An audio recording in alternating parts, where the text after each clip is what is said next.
Hi, my name's Robert Jenkinson, and I work as a counsellor and therapist and a supervisor of other counsellors here in New Zealand. And I'm offering this training on working with the issue of pornography with clients because increasing numbers of counsellors were actually saying to me they're having more clients presenting with this issue and they weren't sure what to do. So this is what this training is all about. And what I do in this training is we talk about what pornography is, and it may surprise you to find out that there isn't a clear definition of what pornography is. So that makes some difficulties. But I'm sure that all of you are aware that we live in a highly sexualized society where pornography is freely available.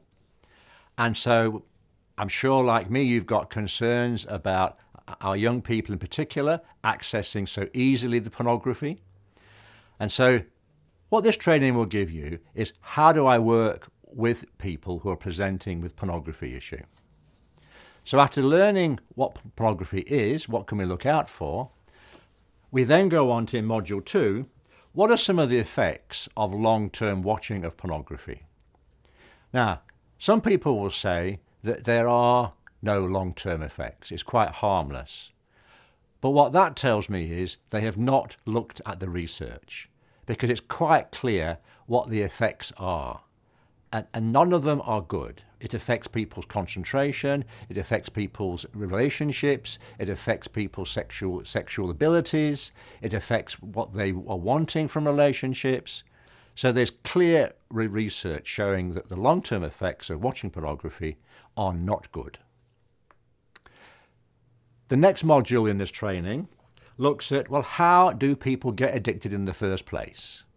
Like, what is it about their mind? What is it about society that actually encourages this addiction to get worse and worse?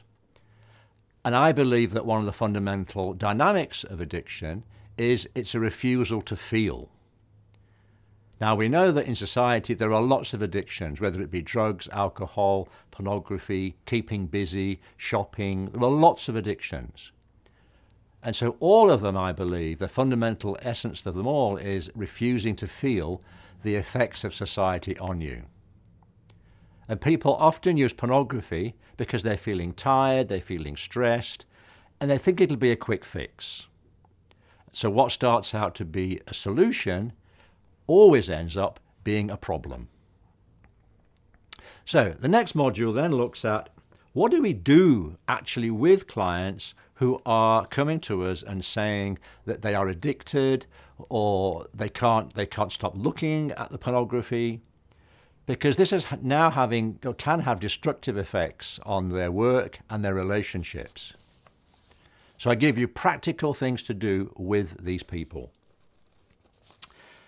I then show you this typical sex addiction cycle because people go through a predictable, typical cycle of behavior in what they're thinking and what they're doing.